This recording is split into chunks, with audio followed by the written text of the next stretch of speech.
사장님, 집을 지으시려고 하는 데가 여기입니까? 아, 예, 맞습니다. 저희 아버지한테 물려받은 땅인데요. 매번 이사 다니기도 좀 그렇고 집을 살려니까 집값이 너무 비싸가지고 여기다가 좀 그림 같은 집을 지어서 살아보려고요. 그래, 어떤 그림 같은 집을 그리고 계십니까? 주방이랑 거실은 좀 넓었으면 좋겠고 서재 겸해서 쓸 수 있는 아늑한 복층 구조의 방도 있었으면 좋겠습니다. 사장님이 말씀하신 거 잘 체크해서 만들어 보도록 하겠습니다. 공사 비용은 얼마나 생각하고 계십니까? 한 2억 5천만 원이면 되겠죠. 2억 5천만 원. 예. 그 계약서 따로 안 써도 되겠죠? 아이고, 사장님하고 저하고 한두 번 본 사이도 아닌데 맡겨주십시오. 아, 예, 좀 튼튼하게 좀 잘 좀 부탁드리겠습니다. 걱정하지 마십시오. 튼튼하게 지어드리겠습니다.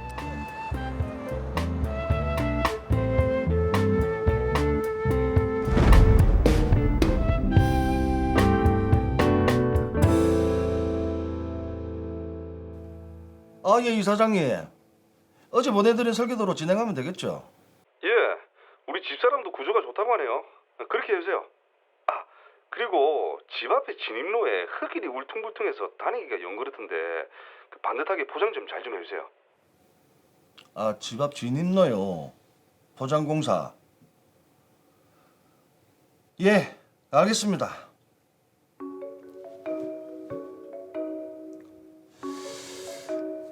집 짓는데 2019년 1월, 추가로 이야기한 포장공사는 2019년 2월.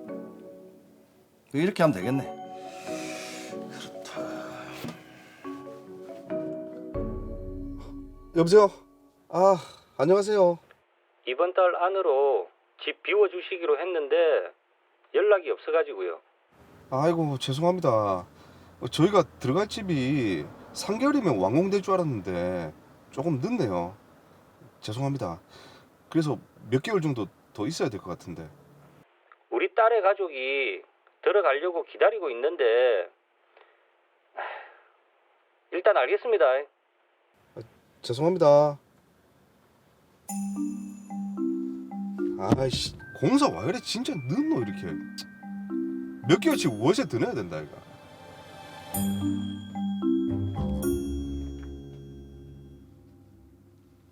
여보세요?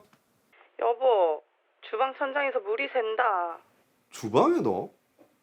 안방에도 천장에서 물이 새더만 주방에도 그랬나? 이제 문제가 발생하죠. 아니, 공사를 어떻게 했길래 성한 곳이 별로 없노? 화장실 바닥 타일이 몇 달 살지도 않았는데 떨어지지를 않나? 집 입구 쪽 길도 포장해 놓은 게 엉망이고. 아휴, 그렇네. 이리저리 뭐 손볼 데가 지금 한두 군데가 아니네. 일단 알았다 그래.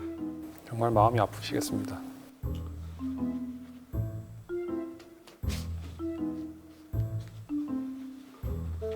여보세요? 두시가. 근데 지난번에 얘기했던 그 새로 지은 우리 집 그 손볼곳 있다고 얘기했다 아이가. 그래. 네 아는 업체에서 하면 얼마 정도 한다디? 보수하는 돈이 꽤 들 것 같다던데. 얼마나? 한 5천만 원 든다 카더라. 아이고. 5천만 원? 아휴. 일단 알았다 그래. 난리가 났네요. 처음부터 3억 들여서 짓는 게 나을 뻔했죠. 그러네요.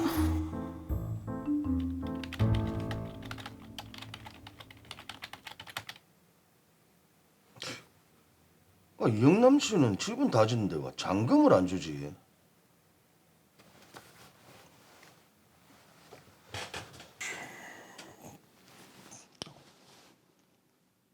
아, 예, 이사장님.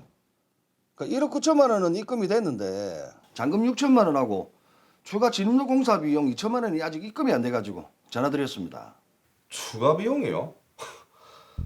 야, 이 사람 지금 무슨 소리 하노? 그 진입로 포장공사도 공사 대금에 다 포함된 거 아닙니까? 포함이면 공사 대금이 그 가격이 안 나오지요.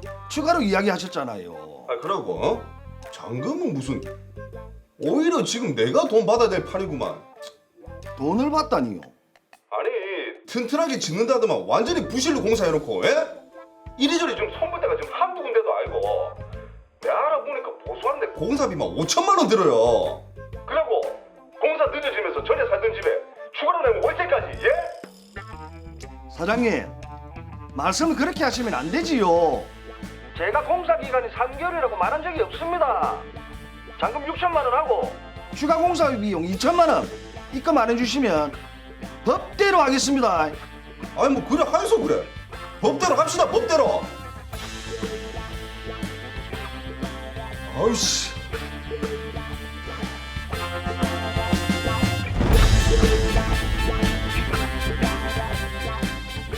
예, 정말 저 푸른 초원 위에 그림 같은 집을 꿈꿨는데 네. 집이 완성이 돼서 들어가 살아보니 문제가 많았습니다. 법대로 따져보자고 하셨는데 사무장님 사건 정리부터 먼저 한번 해주시죠. 자, 일단 깔끔하게 튼튼하게 정리를 한번 해보겠습니다. 이 영남 씨는 물려받은 땅에 집을 짓기 위해서 시공업체 대표인 권영철 씨와 공사 도급 계약을 합니다. 따로 계약서를 작성한 게 아니라 구두로 계약 체결을 하는데요. 예. 공사가 시작되고 이영남 씨는 권영철 씨에게 공사 대금인 2억 5천만 원 중에 1억 9천만 원을 지급합니다. 3개월 정도인 줄 알았던 공사 기간이 더 늘어지면서 이영남 씨는 거주하고 있던 집의 월세를 더 내야 됐고 집이 완공돼서 들어가 보니까 또 여기저기 하자가 많아서 보수비만 5천만 원이 들 거라는 견적을 받게 됩니다. 예. 그래서 잔금을 주지 않고 있었습니다. 그런데 시공업체 쪽에서는 잔금과 함께 진입로 포장공사 추가 비용까지 내야 한다라는 입장인데요. 네. 분쟁이 계속되자 이영남 씨가 저희에게 사건을 의뢰했습니다. 자, 이게 지금 여러 가지 포인트가 있는데 하나하나 따져보도록 하겠습니다. 일단 이 두 분이 아는 사이였는지 구두로 계약을 하고 이 도급 계약서를 쓰지를 않았거든요. 이럴 때 법적 효력이 있습니까? 어떻습니까? 네, 효력이 있습니다. 이런 일이 없을 거라고 생각하기 쉽지만 평당 300에 해달라, 평당 400에 해달라 이런 경우가 굉장히 많이 있는데요. 그래요? 계약서가 작성되지 않더라도 의사표시 합치, 청약과 승낙이 있으면 계약은 성립한 것으로 봅니다. 이 경우 역시 이영남, 권영철 씨가 의사표시 합치가 있었기 때문에 계약은 성립한 것으로 봐야 합니다. 야, 그럼 이제 도급 계약의 경우에는 계약서가 없어도 일단 효력은 발생한다 이렇게 봐야 되겠네요. 도급 계약이라는 이 계약이 일반 계약하고는 어떻게 다른지 그걸 좀 먼저 알아봐야 될 것 같아요. 쉽게 말해서 도급 계약이란 수급인, 보통 공사업체가 일을 완성할 것을 약정하고 상대방인 도급인, 여기서는 건축주가 되겠죠. 결과에 대해 보수를 지급하는 것을 약정하는 것을 말합니다. 예. 쉽게 말해 공사 완성 계약 이런 의미로 이해하시면 되겠습니다.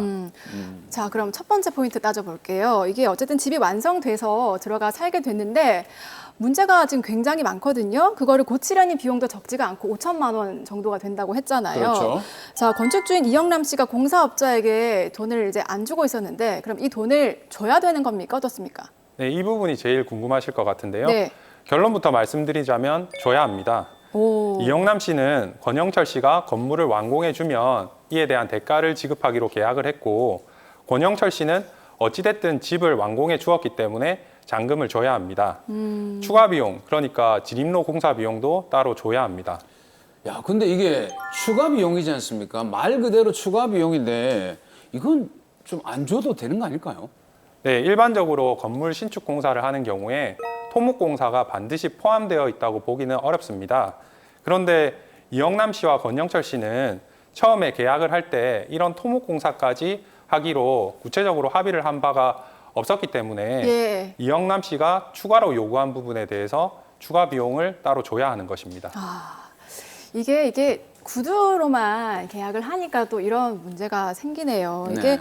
완공된 집이 하자가 굉장히 많았는데 그 하자 보수비를 의뢰했더니 5천만 원 정도가 나왔거든요. 이거는 그러면 시공사 측에서 책임을 져야 되는 거 아닙니까? 네, 그렇습니다. 완공된 집에 하자가 있으면 시공사, 즉 수급인이 책임을 지고 보수를 해줘야 합니다. 네. 소송으로 가게 되면 감정을 해서 이런 감정 비용을 산정을 하게 됩니다. 자, 이게 한두 푼도 아니고 큰 돈 들여서 건물을 지었는데 부실공사라 또 법적 책임을 물어야 되고 감정적으로 힘들고 이 집을 부셔버릴 수도 없고 이게 참 처음부터 그러니까 공사 도급 계약서를 좀 확실하게 작성을 해야겠네요. 그렇습니다. 아무리 친하고 아는 사이라고 하더라도 구두가 아닌 계약서를 꼭 작성하시고 애초부터 꼼꼼하게 따지고 그것을 작성해 두셔야 합니다. 아, 근데 이제 알기는 알겠는데 도급 계약서라 하면 왠지 좀 어렵거든요. 왠지 설계도도 있어야 될 것 같고. 네, 맞아요. 또 거기에다 또 구체적인 항목은 어디까지인지도 정해야 될 것 같고. 뭐 이렇게 물음표만 둥둥 떠다니는데 도급 계약서 어떻게 써야 되는지 그 팁을 좀 알려주시죠. 네, 도급 계약서를 쓸 때에는 아까 사례에 나왔던 것처럼 저렇게 주먹구구식으로 하면 안 되고 계약서에 설계 도면, 내역서, 시방서까지 첨부를 하시고 자재는 어떤 자재를 쓸 것인지, 수량은 얼마로 할 것인지, 각 공정별 공사 대금은 얼마로 할 것인지, 세금 문제까지 포함해서 계약서를 분명하게 작성해 두는 것이 필요합니다. 예. 아니 세금 문제까지 포함을 한다면 그 어떤 세금을 얘기하는 거죠? 도급 계약에서 부가가치세라는 세금이 발생할 수 있거든요. 이 부가가치세를 어떻게 할 것인지 미리 계약서에 작성해 두셔야 합니다. 이게 보통 10% 정도 되는 거죠. 그러니까 네. 금액 자체가 크면 그것도 굉장히 큰 금액이 되는데 그러면 이렇게 복잡한데 말이죠. 좀 이게 뭐라고 해야 될까? 딱 정해져 있는 양식 이런 건 없을까요? 네, 국토부에서 나온 민간건설 표준 계약서라는 것이 있는데요. 만약에 시간이 없다고 하더라도 구두 계약이나 한 장짜리 계약서 이런 거 작성하지 마시고 국토부에서 나온 민간건설 표준 계약서를 꼭 활용하시기 바랍니다. 네. 자, 그런데 아까 그 공사 기간을 말씀을 하셨는데 이게 굉장히 저는 애매할 것 같거든요. 갑자기 뭐 비가 온다거나 그렇지. 여러 이유로 공사 그 기간을 못 맞출 경우도 많잖아요, 사실은요. 네, 그렇죠. 그럴 때를 대비해서 만약 그때로부터 늦어지면 손해배상을 어떻게 얼마나 할 것인지 미리 정해두시는 것도 중요합니다. 예. 보통은 공사가 늦어질 경우 늦어지는 1일당 총 공사 대금의 0.01% 이런 식으로 약정을 해두곤 합니다. 자, 변호사님 말씀을 들으니까 어느 정도는 이해가 가기는 합니다만 이게 실제도 진행을 하다 보면 놓치는 것도 많잖아요. 그래서 더 꼼꼼히 체크해야 될 것 같은데 이럴 때는 특히나 좀 전문가들의 도움이 필요하겠어요. 네, 그렇습니다. 변호사 등 법률 전문가에게 계약서의 검토를 요청하시면 애매하게 작성되어 있어 향후 분쟁의 소지가 있다거나 나중에 소송으로 가게 되었을 때 곤란해질 수 있는 부분에 대해서 상담을 받고 수정을 하실 수 있을 겁니다. 근데 이제 꼼꼼하게 쓰는 것도 중요하지만 공사 도급 계약할 때 좀 체크를 해야 될 주의사항 이런 건 없을까요? 네, 그렇습니다. 건설공사는 분쟁이 발생할 소지가 높고 이 쟁점도 상당히 다양하기 때문에 그걸 전부 다 말씀드리기는 어렵습니다만은 제가 꼭 얘기 드리고 싶은 것은 선급금 보증보험, 이행보증보험, 하자 보수 보증보험처럼 이 공사가 제대로 진행되지 않았을 경우에 대비책을 미리 마련해 두시는 것이 필요하겠습니다. 그래서 이런 보증보험의 가입 여부를 확인해 보셔야겠습니다. 그러니까 시공업체가 그런 보험 종류들을 가입을 했는지를 체크를 하라는 얘기인데 그럼 그런 보험이 어떤 우리에게 도움이 되는 거예요? 우선은 이런 보험에 가입한 업체라는 것 자체가 그 시공 능력이라든지 자금 능력을 어느 정도 인정받은 업체라고 보실 수 있겠습니다. 예. 그렇기 때문에 아무래도 공사 자체를 일단 큰 탈 없이 마무리할 수 있다는 좀 담보가 되겠고요. 설령 공사가 제대로 진행되지 않더라도 시공업체와 별도로 소송 절차 없이도 이 보증보험회사로부터 보험금을 지급받게 되니까 예. 큰 탈 없이 손해를 회복하실 수가 있겠습니다. 이게 참 시공업체 성전도 중요한 것 같네요. 그러면 어떤 업체가 괜찮은지 어떻게 좀 믿고 맡길 만한지 어떻게 알아볼 수 있을까요? 제 생각으로는 예. 공사를 맡길 시공사의 과거 공사 실적을 알아보는 게 좋을 것 같고 예. 그리고 한 군데만 시공사를 선택해서 그 시공사한테 공사를 맡길 것이 아니라 예. 여러 군데로부터 견적서를 받아서 견적서가 가장 구체적으로 잘 되어 있는 곳을 선택하는 게 좋을 것 같습니다. 일단 시공사의 과거 공사 실적을 알아보고 그리고 나서 여러 군데 좀 견적서를 받아서 어떤 곳이 괜찮은지 확인을 하고 선택을 하라는 말씀이시군요. 자, 그럼 이 사연 같은 경우 정리를 좀 해볼게요. 일단 양측의 주장이 엇갈리고 있습니다. 의뢰인 건축주 이영남 씨를 위해서는 어떤 솔루션 주실 수 있을까요? 건축주인 이영남 씨 입장에서는 억울하실 수도 있습니다. 하지만 만약 소송을 진행하게 된다면 이영남 씨는 잔금과 추가 공사 비용을 지급해야 합니다. 물론 권영철 씨도 하자보수 비용을 지급해야 하겠죠. 그런데 소송을 통하면 소송 비용이나 감정 비용이 발생하는 등 시간도 오래 걸리게 되거든요. 예. 두식 씨처럼 아는 사람이 있어서 하자보수 견적을 받으실 수 있다면 이를 토대로 적절히 화해를 한번 해보시는 것도 좋은 방법이 될 것입니다. 이영남 씨 같은 건축을 도급하는 입장에서는 계약서를 꼭 꼼꼼하게 작성해 두시라 이거를 당부드리고 싶습니다. 네.